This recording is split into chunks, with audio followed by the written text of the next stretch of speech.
On today's episode of All Is Not Lost, I'm so happy to have my good friend, Archangel of the Paranormal, Mr. Thomas Patrick Gormley, back, but this time with his amazing paranormal partner, JenaBeth. Tom and JenaBeth approach helping people living in haunted homes or working in haunted locations with a different perspective.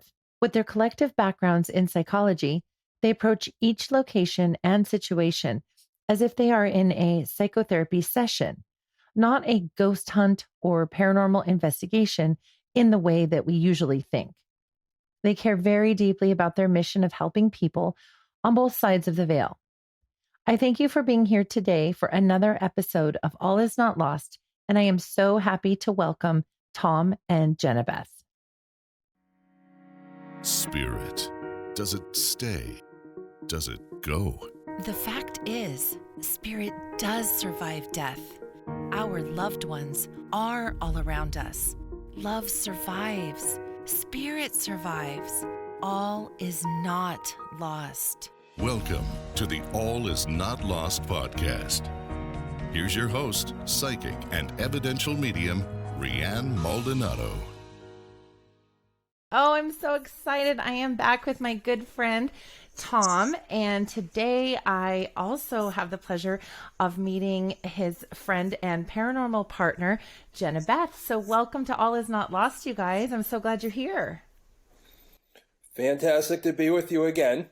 And as you see, JenaBeth is with us. We're at Haunted Central today, as you can see in the background there. I love the background. I was going to ask, tell me about that. Is that an old library card drawer?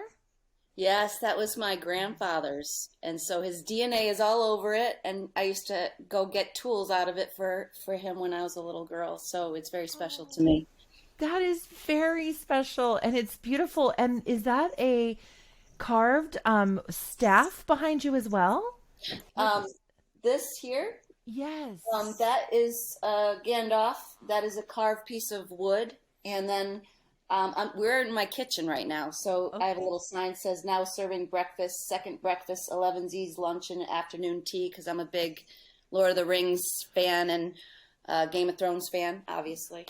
Perfect. I love it. Well, your background is absolutely gorgeous. I'd love to have that in my kitchen. But as Tom knows, I have about 5 million children. So my decorating is going to have to wait until they're bigger.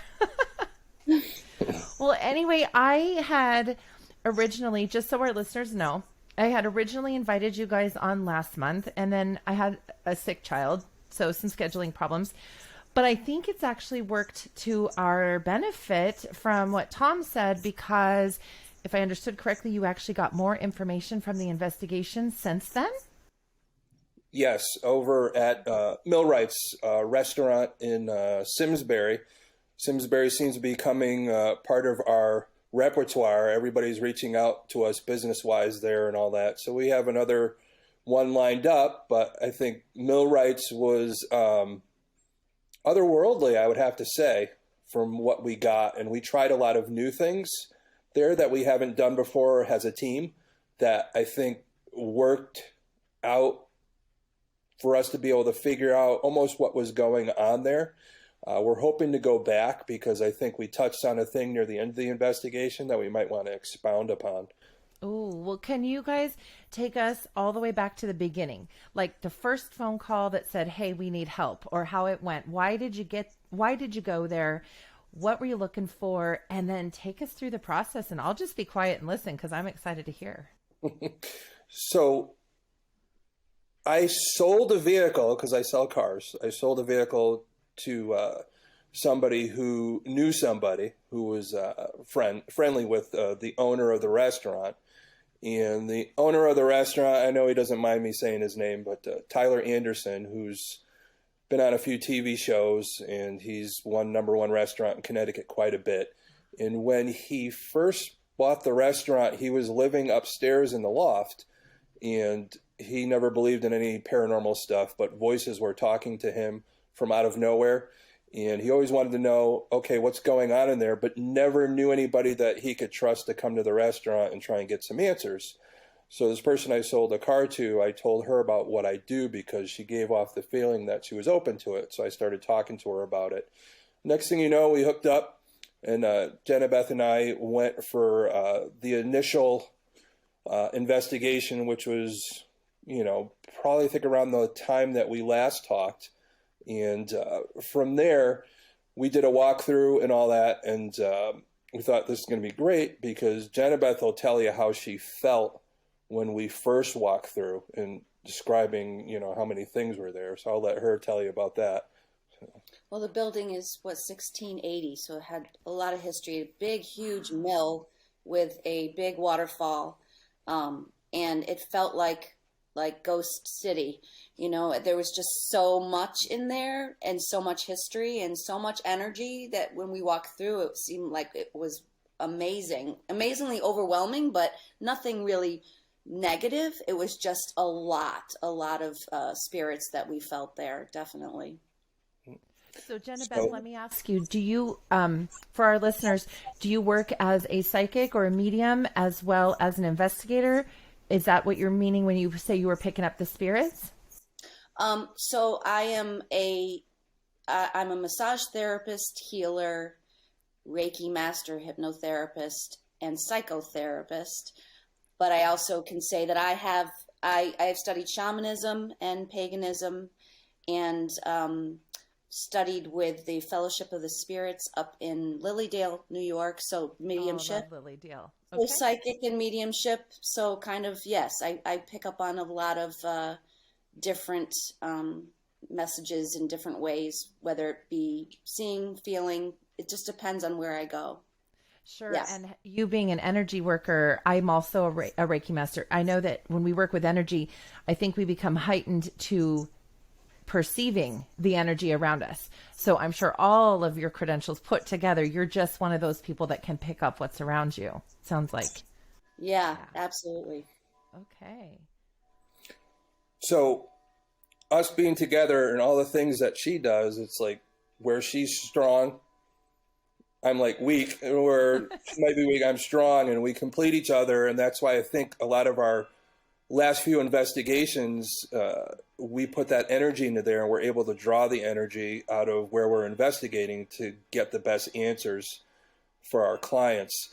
I kind of refer to what we do now. A lot of people go ghost hunting or paranormal investigations and all that. I think what we do is like a paranormal session where we kind of put our clients and the spirits on the proverbial couch to figure out what's going on, why they're still here. Maybe there's things that we can answer and help them heal with JenaBeth's background in psychotherapy.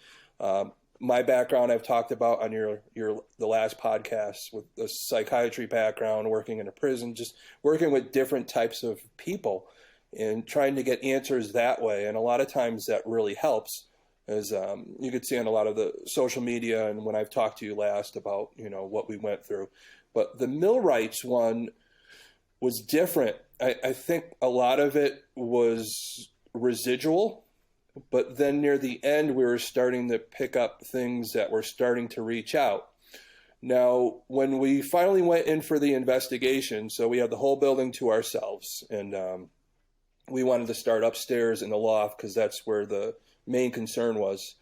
So we got up there and we did the initial walkthrough up there, and JenaBeth picked up on a male, and I'll let you tell her about how she felt with that guy and kind of describe him. So we were just walking through, and Thomas had all his equipment, and I'm just walking through to see if I feel anything. And sometimes I just picture something in the back of my mind, sort of. And I'm walking, and there's a lot of rafters, lots of things going on up top with old equipment, mill equipment. And I wasn't picking up on much. And then all of a sudden, I saw a picture of a like European man with sort of a bowler hat, maybe a beard, young, Scandinavian, or that kind of descent, thin, and it felt like the spirits were above, so it felt like there was a whole other layer to this building that was not, the floor was gone.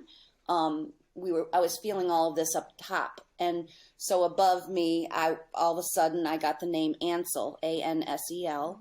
And whatever I pick up, I just say to Thomas, and he records it because I have no idea. I just try to stay open. And that's the only spirit that I really picked up with that name, and that was it. Yeah, and from there, just on the aspect of Ansel, just to prove what she was feeling, I did post a picture that I captured on my camera. And as you zoom in, it looks like a glowing blue glob. As you move in, the part of it off to the side, you could see a young man's face with sort of a beard and a bowler cap on it as you zoomed in. And I didn't know, she didn't describe to me how he looked at the time. So I picked this up and I called her. I says, what did Ansel look like? And then she described exactly what the picture looked like. So it kind of proved what she was feeling and captured it on camera. And putting that together is always great on an investigation, because a lot of people, I don't believe what you're saying. But then you capture something and it verifies it. Like I've said before, we only use the equipment to verify how we're feeling and what we're picking up. And this just kind of proves that point. Some people may believe it, some people may not, but it's there. You could describe it, and it shows a lot towards the investigation on that aspect of it. That's amazing that you caught a photo and that you got a name and a description just like what Tom found in the photo. That's really compelling and exciting. I'm sure you guys were really excited at that point. Yeah, and the photo was exactly where I felt him above me. It was the exact spot, which was, validating. That's fantastic. Very exciting about that. Yeah. Yeah. No, and Tom, I think, go ahead. Oh, go ahead. I was just going to say, for our listeners, I know some of them know these terms, but you mentioned that a lot of it was residual. Would you like to tell them what residual means versus what Ansel brought to you? Well, residual mostly is, like we said, just there's so much going on there. There's a lot of energy imprinted over the years since 1680. So there's a lot of aspects of history that we'll go into in a little bit. But, you're talking a place that's been around since 1680. That's and crazy. What has transpired over those years. This place that they built in 1680 was still Indian land, partially, and they had to make a deal to be able to have this place.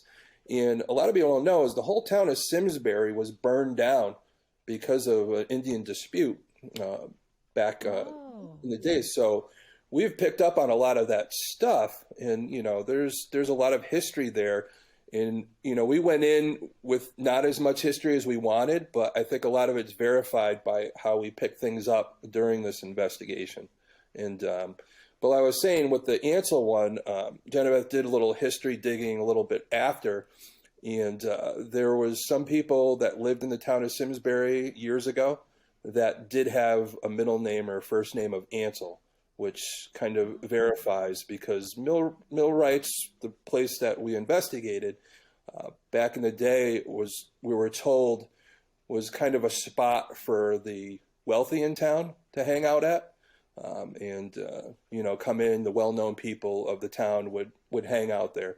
So it's speculative what it was used as, but I'll tell you a little bit more in a second about what we were picking up on. But, that kind of verifies that aspect of it.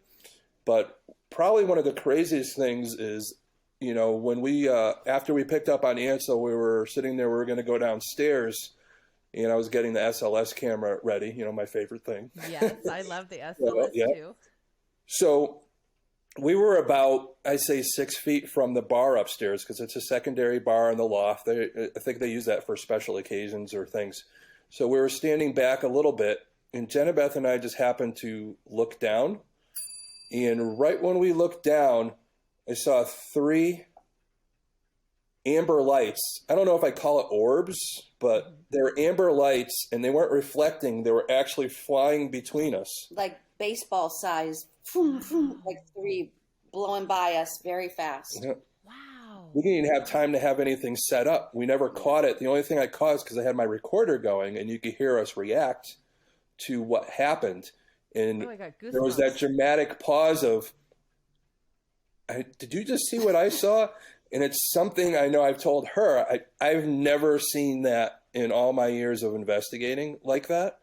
And she described it best. And she said, it looked like a little UFO flew in between us. Interesting. It didn't happen again. I set up the camera to see if it would happen again, and it didn't, but we couldn't debunk it.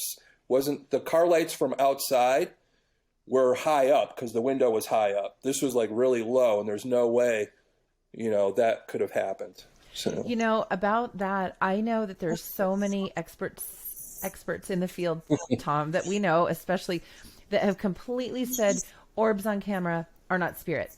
So that aside, I don't care one way or the other, but what you're talking about, I can relate, because one time I was nursing my baby at the time, and it was night. I was putting her to bed when it was pitch black, and I'm just sitting there minding my business, waiting for her to fall asleep. And I look in her closet, and there's a baseball size blue light, not on film, not on camera, nothing. And it just hovered there for at least 60 seconds, so much that I was debating, do I get up? Do I take the baby? Do I sit here? What do I do? It did not go away, and then it was gone. And the next day I tore that closet apart, and it was empty. We were renting this house, so we didn't really have a lot of stuff. All was in there was one of those little Rubbermaid 3-drawer dressers that had her diapers in it. No toys, no flashlights, nothing. But I know what I saw. And it wasn't, like I said, not on camera. It doesn't matter, but I saw it hovering. So I 100% believe you guys on that part, because whether we think the orbs on film are or are not something is separate of what you guys are talking about here and what I know I saw. So that's fascinating. It is. It's the trained eye. After, like I said, since dirt was clean, been doing this, I've seen a lot of crazy things, and I'm usually able to debunk them, lights, the way they move into rooms, off mirrors, things when people take pictures.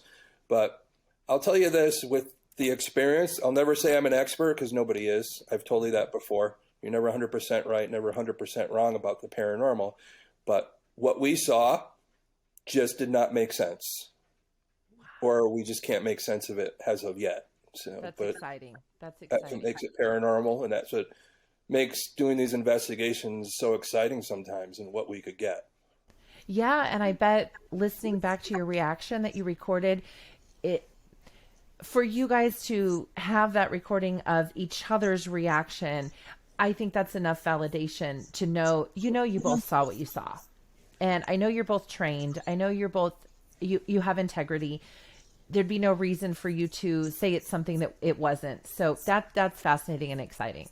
I'm excited for you guys. I wish I was there. All right, take me through some more. Yep. So the building is quite large. And, I think a lot of the things we were getting were up in the loft, but we really wanted to go down to the basement area, which is a bar called the 1680 Tavern, after the year that the place was built. So we had gone down there, and we were taking a look around down there. Not a really lot was happening, but I think the most major thing, and I know JenaBeth will go over this with you because she was the one that was under, but we have never tried to do the Estes method. And since we were getting a lot of residual stuff, we thought this is the time, because it called for it. And since JenaBeth is more open than I am, I'm still open to energies and all that, but she's just so much more advanced. That's what makes us, like I said, a good duo. So she put the headphones on, went under for the first time ever, and I'll tell you her side of it, and then I'll tell you my side of it. So I'll let her tell you how she felt about it. Actually, do you want to explain the the loft? Yeah. Do you want to explain the Estes method to our listeners first? So that, well, the Estes method, the Estes method is with a spirit box. A lot of people use a spirit box, but a lot of people would second guess, well, is that really what it was? So what they started doing is plugging in headphones, noise canceling headphones, blindfolding so you can't see anybody's lips move, the headphones so you can't hear anybody ask questions, and it's plugged into the spirit box. So you have a giver and a receiver. So the giver is asking the questions, and then hopefully the receiver just says out what they feel, whether it be psychically or the words coming through the spirit box. They're basically going into almost like a meditative state, and they're just saying what they hear. So that's the Estes method, and the reason why they call it that, it was invented by a couple guys that just escaped my names right now. I'm sorry, guys, but out in Estes Park, Colorado, so the Stanley Hotel. So they were career ghost guys there, and they came up with this method. And now a lot of the people in are starting to use that more and more often. Some of the TV shows, just people in general, coming up with their own ways to do it. But we decided to do that because we thought it was something that was called for from what we were getting energy-wise, and we wanted to try and pick up on it. So we were up in the loft. JenaBeth puts the headphones on and goes under for the first time in her career, and this is what happened to her. So I'll let her tell you that. So I had no idea what I was doing, but I meditate a lot. So I really, when we go into these things, I trust, Thomas. So he said, why don't we try this? So I just stay open, just keep my mind open, not expecting a thing. So I put on the headphones and I hear the boom, like the white noise. And all of a sudden I hear this very loud piano music, like speakeasy, kind of music, very loud playing. And then I hear a beautiful woman's voice say, hello, very, very distinct. And I felt like she was saying hello to me. And then again, some more very loud music from like the 1930s, what's that kind of music? Yeah. Like ragtimey, kind of jazzy. Ragtime. Again, very, very loud. And then another woman's voice saying, hi, just very clear. And then some more music. And I am just blown away by what I'm hearing because it is so clear and loud. And I just am amazed. And then I hear like clinking of a glass, like pouring of drink or something. And then a man's voice comes in and says, new customers. And so clear. Yeah. And so then, and so I was sort of, I don't know, at that point, it just kind of blew me away. And then Tom's kind of tapped on me and I took the headphones off and I was actually teared up and just not scared, just teared up the fact that I felt like I made contact with this other side or another time. I don't know. One of the fascinating things that we might not have said is that there was hearsay that there was a speakeasy in that building at one point. And I wasn't even thinking about that when we did the Estes method. And it was just life altering for me because I've never experienced anything that profound in that way other than other ways I've experienced psychically. But to hear those voices from the other side, game changer for me. Absolutely. Wow. For both of us. I've always wanted to try the Estes method, but I feel kind of like what you're saying. I think I have to be ready because when and if it happens, I know it will be profound. And I think the listeners need to know that probably, well, the way the Estes method works too is while you were under with the headphones on and just saying what you're receiving, Tom, you were then asking questions out loud that she could not hear, correct? Exactly. The answer and the question line up. Exactly. I think with the questions I was asking, the reason why I say residual and the reason why I thought her first Estes method was so profound was it wasn't that she was answering any of my questions. It was more of she was saying what she was seeing. It's almost like she was brought to that time, that residual time, and they allowed her to watch what was going on during that 1920s and being able to report back to kind of verify some of the hearsay there that this place was like a speakeasy and the owner of the restaurant, Tyler, had said that there was talk that it might have been used as a brothel also. But there's nothing that shows in the records because I think a lot of the bigwigs in town that used to hang out there kept it out of the record. So it's hard for us to find. But when you get stuff like that psychically coming through, it sort of in a way almost verifies the hearsay in a way, being able to get that music, the people, things going on. But while she was under, I was asking, well, new customers. So I said, hey, you want to get me some whiskey? And when I asked again, and recording at the whole time. I had the recorder on to hear what she's saying and I'm saying at the same time. And I hear the clink on the bar, like it was giving me whiskey, and it came up on the recording. So she was hearing the same thing on the Estes method, and I heard the same thing happening on the bar right nearby. I didn't hear it at the time until I played the recording. So that was pretty crazy. And, that's just one floor of this building with what was going on up there. Were you guys there alone, just the two of you? Yes. Yep. Okay. Wow. And did you go at night? Yeah, I think it was Evening. Yeah, we were there from like 5 until probably almost like 10, 11, almost at night. So we were there for a few hours. So. That's my bedtime. I don't investigate it 2 in the morning. I'm sorry. Yeah. Evening works for me. The ghosts are either there or they're not. Well, it's true. You really got to think about it. A lot of people, you see all these shows are always there at night. It's late and all that. But you really think about it. If the spirit is playing over and over again, they're going to play at the times that they were awake. So you could really go and investigate at any time. There really is no, I think a lot of people go later because there's less noise from the outside with cars going by and things like that. I think that's the only reason why they investigate at that time. But, you want to be there at a reasonable time where, we still don't know how the spirit world works, but residual wise, being able to pick up more energy is probably like in the busy times like that. So. Well, and also from what I've been learning recently, it makes sense to investigate during the times that activity has been reported by the witnesses. So the people in the loft, the people in the restaurant, if they're like, 3 in the afternoon, this lady walks down the hall every day. Well, then investigate at 3 in the afternoon, not 3 in the morning. So it makes sense. I think a lot of the nighttime investigators, yes, it is quieter. I think some have cool equipment that look cool in the dark. Yeah. that kind of thing. But I'm glad to know that you invest. I think it's important for the listeners to know you don't always have to do an investigation at 1, 2, 3 in the morning. I don't know where that came from. So anyway, moving right along. One of the interesting things when we went down to the tavern, we're walking around, and behind the bar, I told Thomas, I said, look, there was inside, it was like brick, or not brick, it was stone.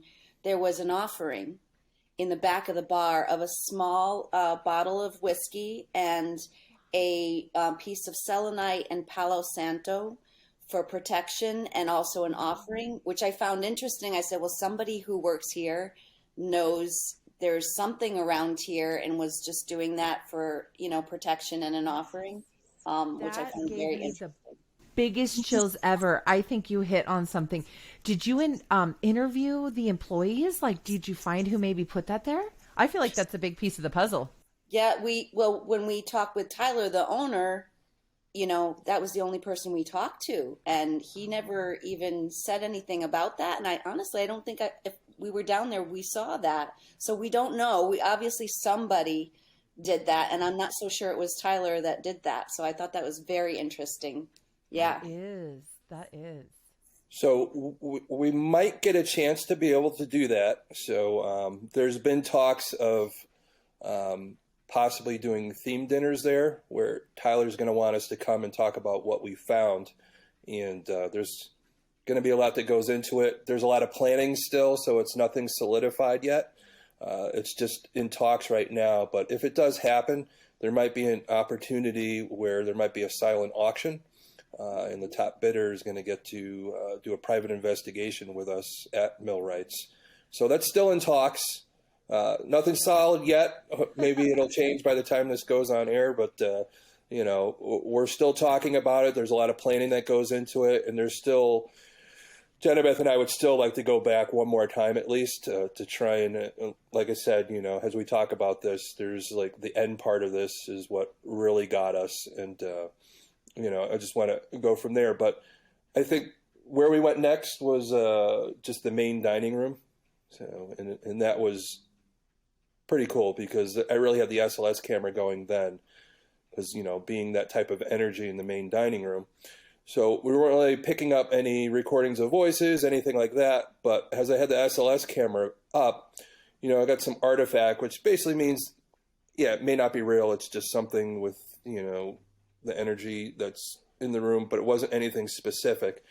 But then we got a pop-up of it looked like the old green stick figure looked like it was cleaning the tables, like it was bussing the tables. No So way. we're asking, and we were asking, are you, cleaning up the tables and all that? It was crazy. It looked just like somebody washing the tables or like picking the plates up, putting them around the way the stick figure was moving. And that was pretty crazy. So that was like another big thing that happened that night. So, Wow. But, did that stick around for a little while? yeah, I had it on there for a little while. And we'll talk at the end about how to, I have a lot of that stuff on the social media site that I publish quite a bit. And, the listeners will be able to go to that and take a look at those back ones and see some of the evidence that we got. But, from there, exciting. yeah, but we ended up going into the kitchen and, I don't know much about these big restaurants and all that. So we're walking through the kitchen and all of a sudden I heard the pop. It sounded like a gas oven going on, like the pilot light. Yeah. And then I'm looking and all the pilot lights are on. And I'm like, this doesn't make sense. I don't know if they just turned on, but we kind of debunked it after. And I called Tyler up. I said, are these pilot lights always on? He says, yeah. But I still heard a pop of one light almost coming on, which was weird. They were already all on, but I don't know if one was off and came back on when we walked in. So I'm going to put that up to debunked and unknown at the time. But we did hear that sound of, it turning on, And which that's is the reason why I looked. sound. Yeah, it was distinct. So, Interesting. Yeah. So, near the end of the night, we decided to go back up to the loft because we were getting the most activity up there. And we decided, okay, let's try the Estes method again. And this time it was totally different than the first time, almost like we went to a new era. I'll let JenaBeth tell you how she felt on this one. So different. The first time it was just quiet and I heard those very clear voices in the music. This time it was like different 70s disco kind of music. And I was picking up on like partying and that type of thing. And I don't know what Thomas was asking because I had the earphones on and I got a message saying beautiful minds. I don't know what he said. And then therapy was another word that came out, and just a lot of this music and also partying. I was getting this, picking up like physically, like lots of drinking and possibly drugs type of thing. It was like we move forward in time. So, and I just said to Thomas, I said, it feels like this place has had a lot of parties over the hundreds of years it's been around, and like secret ones, up in this loft area. There was so much energy, and it was just completely opposite than the first time I did the first Estes to the second. It's fascinating.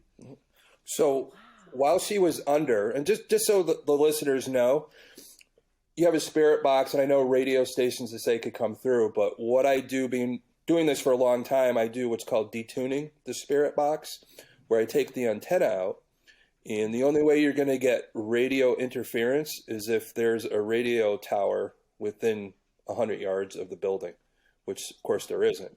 So it's basically all white noise. So it takes that aspect out where you're not interfering.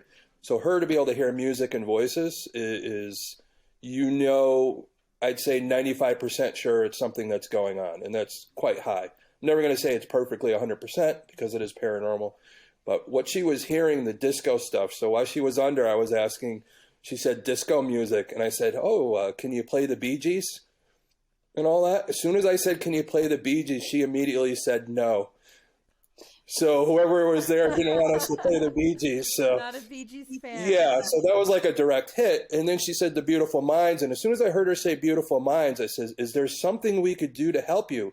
We're here to help you. We're able to do that. And that's when she said therapy. Which is crazy because JenaBeth, you're a psychotherapist. Yeah.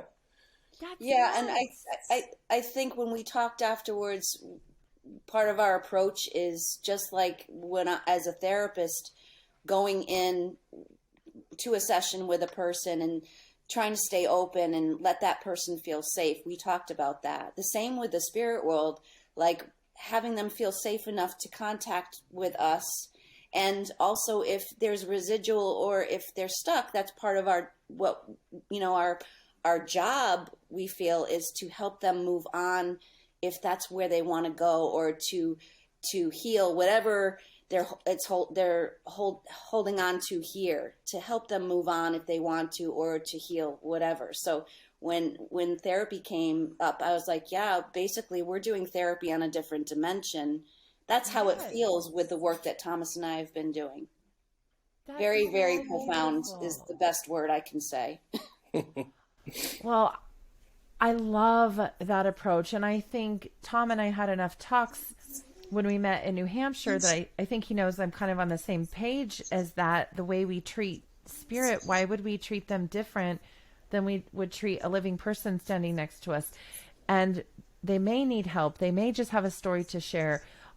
But we won't know that if we go in and antagonizing or, going all crazy. We need to treat them like humans. So that's really beautiful. And I think it's absolutely insane that you said the word therapy. Yeah, that's crazy.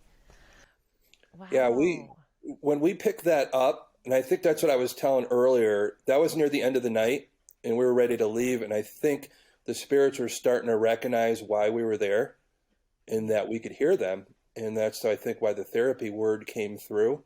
And that's why we want to go back, because I think there's so much energy and different errors or whatever going on there. I think one, might pick us back up when we go in, for us to be able to maybe help answer things for them, to help them make the decision on what they want to do with their spiritual being, if they want to stay around, if they want to go back. Like I've told you before, the spirit has to make that decision for themselves. Just like you, in life, if you want to quit smoking, you got to make the decision for yourself. People can't tell you to quit smoking. You got to do it for yourself. Same thing with the spirit. We could give you the information. We could help you heal like we do. And then from there, if you give them the right words, and they make that decision for themselves. 100%. I think that's beautiful and really wonderful on your part that you recognize that it should be up to them. Yep. Maybe they're just really happy where they are and they were happy there in life and they want to hang out. It doesn't mean that they're, in anguish because they didn't move on somewhere else. Who are we to think we know where they need to be? That's how I think about it. It's really up to them. So I'm glad you guys do it that way. That's beautiful. Yeah. Yeah. Oh my gosh, you guys had quite an experience.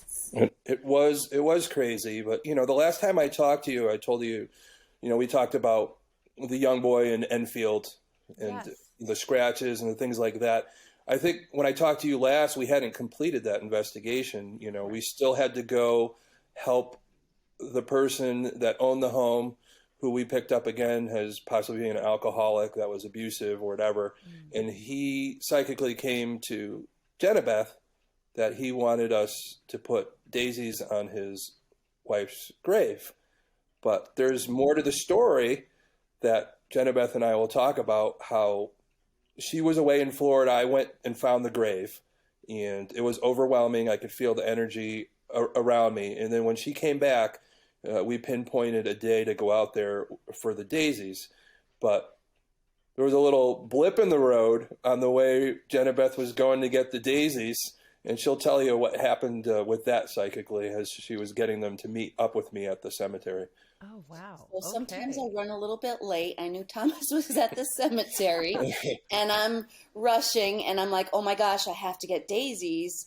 And I'm like, well, maybe I'll stop at this gas station on the way. And this voice says, really? You're going to get daisies, like cheap daisies at a gas station? Seriously? And I'm like, I'm so sorry, but I'm running late.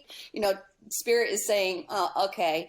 And so I did stop. And of course, there were no flowers or daisies in there. So I was like, okay. So I went to this other place and said, please let there be daisies. And there was this beautiful bouquet of daisies, which is really not normal. Common, no. Right. So beautiful bouquet of daisies. And then I get in the car and I turn on the radio and comes this the old fashioned song, Dream a Little Dream. And all of a sudden tears coming down my face. I'm like, oh my goodness. He wants us to play this song for him and his wife while we're giving the flowers to the graves. And I'm like crying because I'm like, wow, it was just such a strong message. And we did that. We played the song. We gave the daisies. It felt like such a beautiful closure.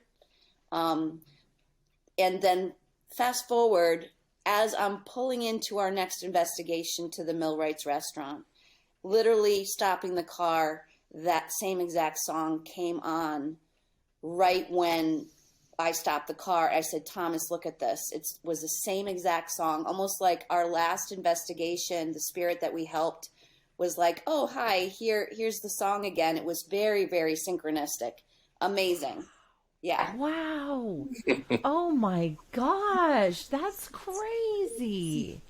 How exciting. Oh my gosh. You guys are giving me goosebumps. And when you were talking about the song coming on and you wanting to cry, I was feeling it. I wanted to start crying too. Yeah, it's very moving. Beautiful. Beautiful. Wow. And for those listeners that maybe didn't hear the other episode or don't remember the story, Tom, do you want to just recap what that one was, why that was important? Yeah, just quickly, we got just after we got back from New Hampshire, JenaBeth called me. One of her friends said she had another friend that had some crazy things going on at the home, poltergeist activity. Her son was getting scratched as he was coming out of the shower. And at first she didn't believe him, but then she started believing him and, called us in, and we went to take a look, and she had thrown holy water on her son, just, in a craze trying to get rid of this. Because of course you're a mother, you want to protect your son. So when we went, we picked up on him having psychic abilities undeveloped. So we were starting to think, well, geez, maybe it's not an angry spirit per se. It's just a spirit so desperate to get their message out, seeing that he's psychic but doesn't know it, and he's a beacon of light. So this one's reaching out. Just like if somebody's drowning, they almost drown you when you come to try and save them because they're so desperate. So in this situation, I think he was getting scratched because this thing was trying to get his attention. So with us in our years of experience, being able to pick up on this to help them in doing, the walkthrough and picking up on the gentleman in the house and picking up on how, he was an alcoholic in life, because we had the SLS camera going. And the reason why we kind of came to that conclusion is he kept pointing down, the SLS camera kept pointing down to this garbage can. So when we kind of turned the lights on, look at the garbage can, there was a sticker on there that said liquid death. And we kind of put everything together with those clues. It's like all this stuff we ever do is like a mystery, but we're trying to help people heal, and we're trying to put the mystery together. And I think in this situation, we helped heal because these people couldn't sleep for like a year. They had things going on. And then, they're finally had, emailed JenaBeth that, they finally able to sleep and not worry as much. And that's what we want to do. We want to help, that, but then also help, the person that passed away, the spirit, with the flowers and all that. So that's what we do. We help the living and we help the spirit. And that's why we call it, our, paranormal sessions. So not investigation sessions. Like I said, we're putting them on the couch and trying to answer and help in any way possible that we can with what we have, what our abilities are. And hopefully, we're able to do what we need to do to help them. Well, you guys sound like you're doing a wonderful job, and you're a valuable resource to the people in your area that need you. And I'm comforted knowing that there's people like you out there to help people who are living in fear all the time. And maybe unnecessarily, if we can help them figure out what's going on, they don't need to feel like that all the time.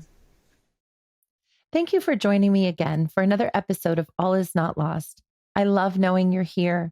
I hope you enjoyed getting to know Tom and JenaBeth and their touching and fascinating stories. I value the approach this team takes in treating each investigation more as a session to find out what is behind the activity people are experiencing and how they can help. Tom and JenaBeth, the Archangels of the Paranormal, are always welcome on All Is Not Lost, as I love hearing about what they're up to, as I'm sure you are too. If you'd like to connect with either of them, be sure to check out the show notes, as I'll be sure to post their info there along with their social media accounts. I know you have a choice of how you spend your time. and it's not lost on me that you choose to spend your time here. If you're enjoying the show, please remember to click follow and share it with a friend. If you'd like more information about me or to book a reading or private mentoring session, please visit allisnotlostpodcast.com and click booking and enquiries. If you have an idea for a show topic or you just want to connect, please reach out on social media or via email at allisnotlostpodcast@gmail.com. Thank you again so much for being here, and I look forward to seeing you next week.